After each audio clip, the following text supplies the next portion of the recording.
where we're at is the film The Square, which you might have heard of, which is a film by Jihan Nojim, and she worked in collaboration with some people from Mosirin, because we all really work together. But Khaled Abdallah, who's the founder of Mosirin, is one of the people she's following in the film throughout 3 years, and shows him and other people in the square, 3 or 4 characters, evolving throughout the revolution.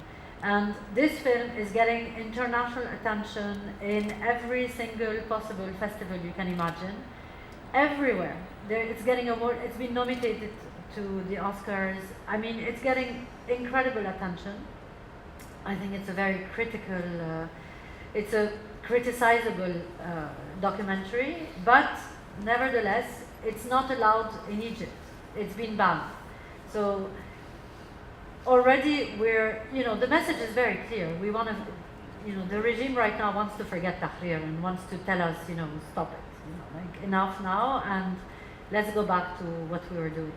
So it's a real problem, and so in this moment, I think the project which I'm hoping to develop, and I'm already developing, but I'm hoping will really gain momentum, is mapping these archives that everybody has been doing in their little corners, individually or through the help of institutions or initiatives, and find ways to connect these archives in a new way, because again, the technology is different today than it was when we did the Arab Image Foundation, and the interest for the region is different, and the situation is different. So if a week ago when there was a lot of bombs for the 3rd anniversary of the revolution, and we experienced a lot of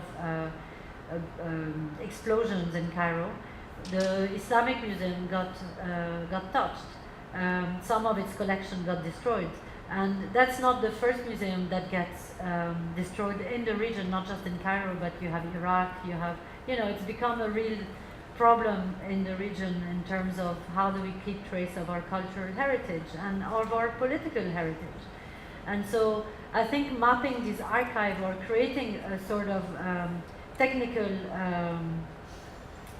platform that can really invite not only archive from the revolution, but also archive in the region, just like the Arab Image Foundation has started with the MEPI project by surveying the archives in the area, is to really start proposing a different way of dealing with this material and making it even more accessible than it ever was through museums and institutions and concrete places.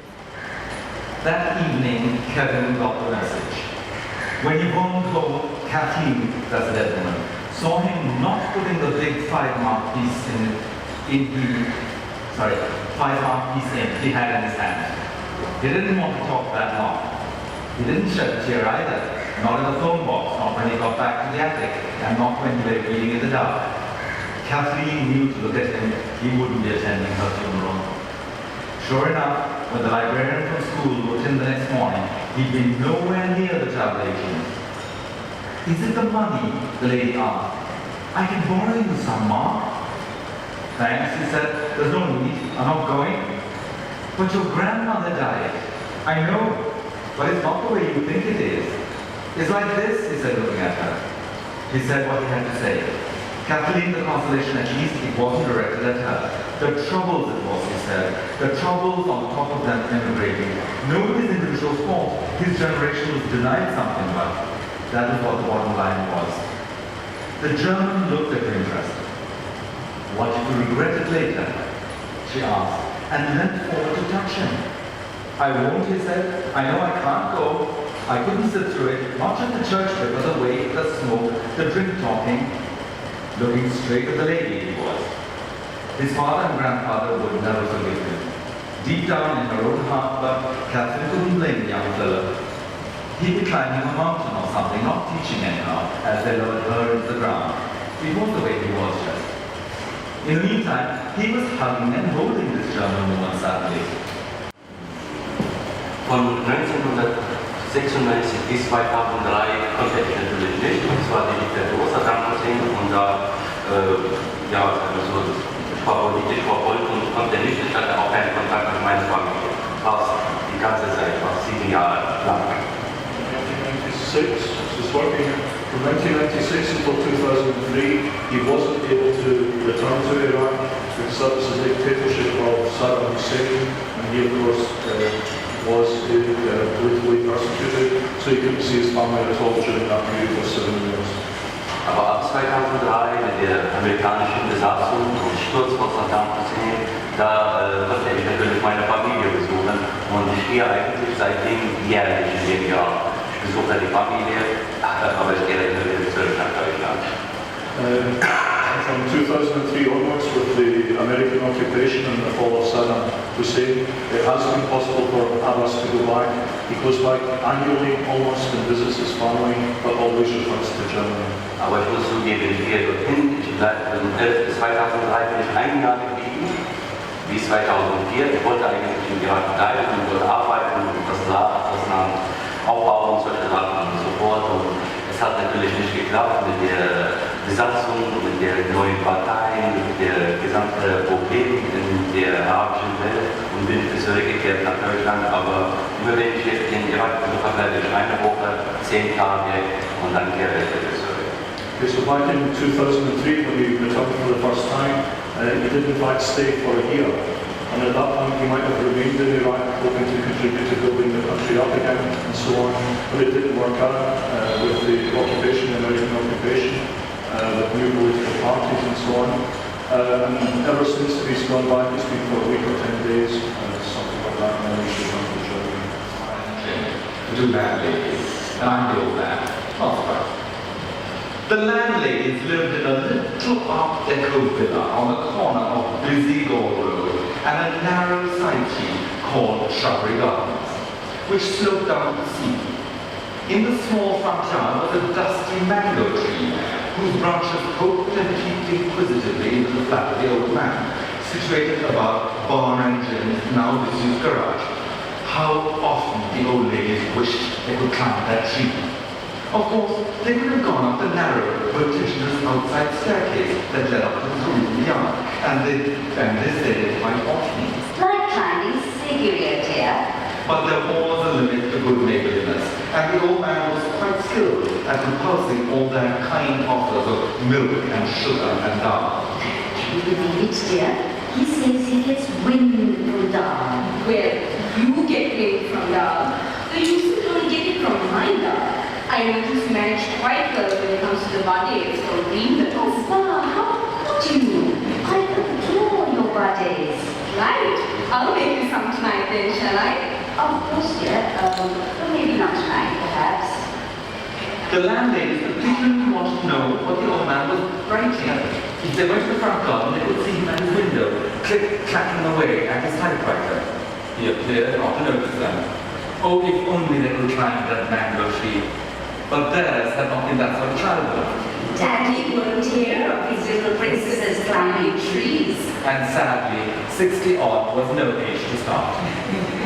The landladies were not used to housekeeping either. Indeed, they had never done a stroke of work in their lives. Because Daddy didn't like his little princesses, etc., etc.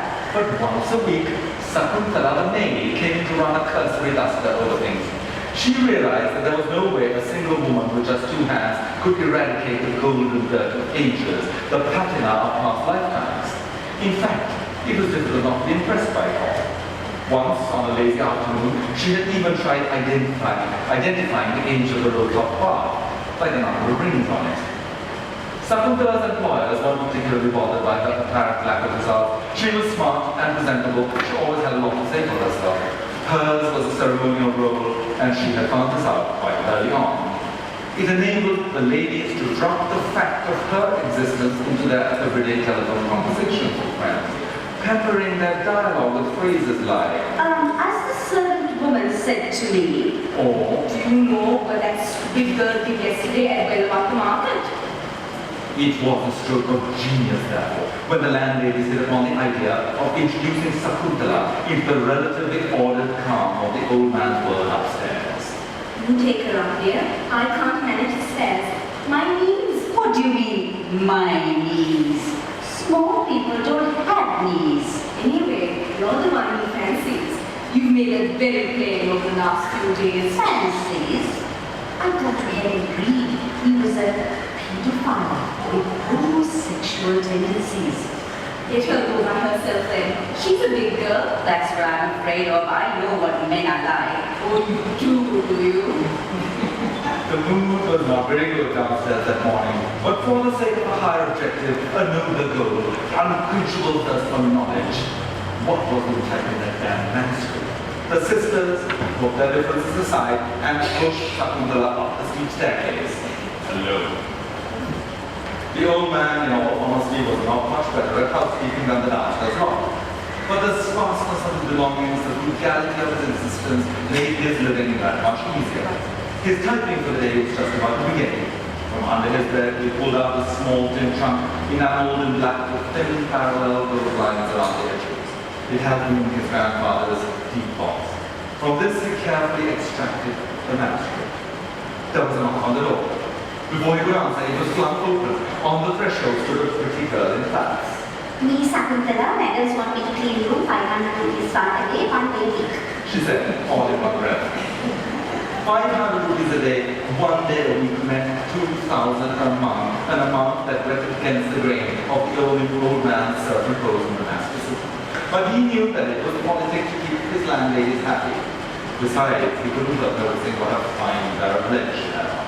In diaspora writing, the struggles of location, dislocation, and also the struggle of staying put.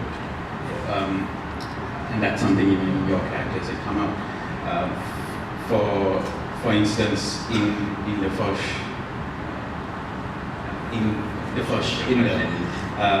village Indian or false Indian by Abbas and translated by Donna, the main protagonist Rasul, who tells the story, has that feeling of belonging nowhere and that being the core of his journey.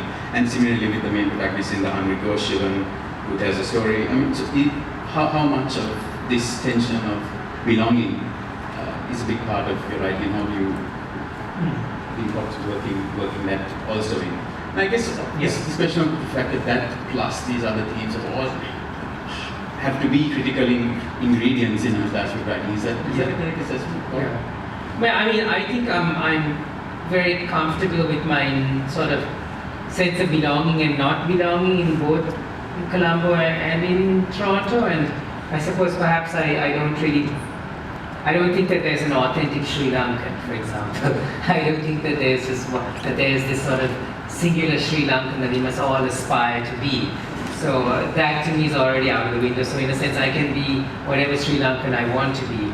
And I have certainly sought friends who reflect the way I am, and with a view of the world I am in Sri Lanka. And I think in a Canadian context, again, it's like trying to say I do, and it's the opposite, saying I do belong. No matter what you say or think, I belong. And this is also my country. So there's almost like a dual thing going on there. But obviously, when you're writing fiction, you want to sort of go to the darker place. You want to sort of get at the experience of people who don't have that, who can't. In poor Shivan's case, he can't actually get there because he doesn't have certain emotional tools that I have. He's a very unhappy family, for example, and that doesn't allow him to get to that place. But he's a rich. I don't write biography and memoir because I just don't think my life is that rich. You see, whereas with fiction, I get at something through the metaphor of narrative in a very, to me, fascinating way to write. I don't know if it's fascinating to read, but for me it's interesting to write it and to try and get. And of course there are strong Buddhist themes in the work around desire and search in a way.